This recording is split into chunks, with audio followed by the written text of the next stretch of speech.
जिलाधिकारी महोदय से, डीपीआरओ और बीडीओ महोदय से ये कहना चाहता हूं कि आंख बंद करके चेकों पर सिग्नेचर आज तक करेंगे, तभी तो आपको फील्ड में जाना पड़ेगा। अगर हमारे यशस्वी मुख्यमंत्री महोदय वहां से गांव के विकास के लिए पैसे का आवंटन करते हैं, तो आखिर में पैसा क्या आपका है? और यदि वो जनता का पैसा है तो जनता के बीच में लगना चाहिए, क्यों नहीं लग रहा है? बीडीओ साहब अपने चैम्बर में एसी में बैठकर आप कब तक भ्रष्टाचार को फैलाते रहेंगे और कब तक भ्रष्टाचार होता है? सचिव ही इस तरीके से जब होगा तो अध्यक्ष क्या करेगा? अध्यक्ष तो भ्रष्टाचार में करके अनिश्चितकालीन धरना प्रदर्शन का कार्यक्रम कर रहे हैं। जिलाधिकारी महोदय, अब तो आपकी आंखें खुलनी चाहिए, आपके कानों में जोड़े देना चाहिए। उप जिलाधिकारी परागपुर को जो जांच दी गई है, उप जिलाधिकारी परागपुर को बात नहीं समझ में आ रही है कि हम जांच करें या न करें। उप जिलाधिकारी परागपुर प्रधान जी को बुला करके और उन्हीं के लोगों को बुला करके और इसके बाद बैठ करके अपने ऑफिस में जांच कर रहे हैं।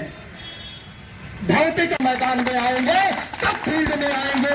अगर एसी में बैठने के लिए पैसा मिलता है तो आप बिल्कुल एसी के कमरे से बच निकलिए, उसी में बैठे रहिए। और आपको इससे क्या मतलब है कि कहाँ क्या हो रहा है? जब चोरी हो जाती है तब दरोगा जी वहां पहुंचते हैं, कौन आया था? अरे दरोगा जी, चोरी हो जाए तो कब होगा? अंत तो होना चाहिए। अगर बीडीओ महोदय आपको इसके बारे में यह नहीं पता है कि कहां पे कौन सा काम हो रहा है, सीसी रोड बन रही है, इंटरलॉकिंग हो रहा है, 500 मीटर का पैसा निकाला जाता है, 100 मीटर की इंटरलॉकिंग होती है, बीडीओ साहब आप पैसा वहां से डिस्चार्ज कर देते हैं। आपको नहीं पता। इस तरीके से हम गांव में जाके जनता से मिलते हैं, एक एक वोट के लिए उसके सामने घुटना टेकते हैं। लेकिन जब मैं मंत्री और मिनिस्टर और विधायक बन जाता हूं तो उस जनता की हालात को पूछने कौन जाएगा? आपके कहने पर कि हमारी ग्राम पंचायत के अंदर भ्रष्टाचार की पराकाष्ठा को पार कर चुका प्रधान और सचिव, जो किसी को सुनता ही नहीं है, इस तरीके से नजरअंदाज करता है जैसे लगता है कि अंग्रेजी हुकूमत बरही में लग चुकी है, वो अंग्रेजी शासन बरही में लगा दिया गया है। मैं ये नहीं समझ पा रहा हूं, अंग्रेजों से ये मेरा भारत आजाद हो चुका था, लेकिन इससे कब आजाद होगा, इस भ्रष्टाचार से कब आजाद होगा, इसे हमें कौन बताएगा? जनता अंग्रेज से हमारे यहाँ से शौचालय का आवंटन हो जाता है, ये नहीं पता है कि गांव में कितने आवंटन और कितने लोगों के यहाँ शौचालय बना है। लोग बाहर शौच के लिए जाते हैं। हमारे प्रधानमंत्री जी 10-10 साल से लगातार प्रयास कर रहे हैं कि गांव को शौचालय मिलना चाहिए और वो पैसा भी आवंटित करते हैं, लेकिन इन अधिकारियों की कोई जिम्मेदारी नहीं है कि वो बनता है कि नहीं बनता है, पैसा मिलता है कि नहीं मिलता है, पैसे में कितने लोग बंदरबांट करते हैं कि नहीं करते हैं। अधिकारी अपने एसी से कब निकलेंगे? तालाब कहाँ बना है? 25-25 लाख 30-30 लाख रुपए तालाब के नाम पर निकाल लिया जाता है और मौके पर कोई तालाब ही नहीं है। 15-15 तालाब के पैसे निकाले जाते हैं, मौके पर कहीं पर कोई तालाब नहीं मिलता है।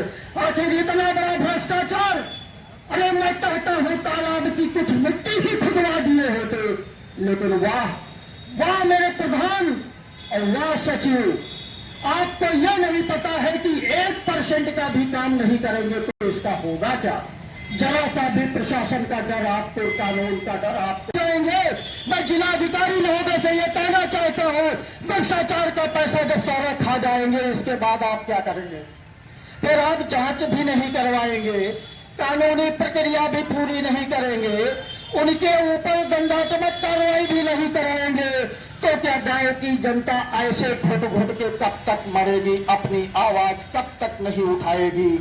इसी कार्य को लेकर के शोभाराम जनसेवा फाउंडेशन लगातार गांव-गांव, घर-घर, जन-जन तक मिल करके और जनता को जागरूक करने का अधिकार दिलाने का काम करता है। उसी जनसेवा फाउंडेशन की तरफ से जब ये अनिश्चितकालीन इसमें कितने का घोटाला है और किस रूप में करीब किया पौने गया? 2 करोड़ का घोटाला है। नरेगा से लेकर सड़क मार्ग, खरंजे का है, तालाब का है, नदी सफाई का है। करिए, हमारे जिले में बैठे रहेंगे, सुनवाई नहीं करेंगे तो भ्रष्टाचार को बढ़ावा मिलता जाएगा।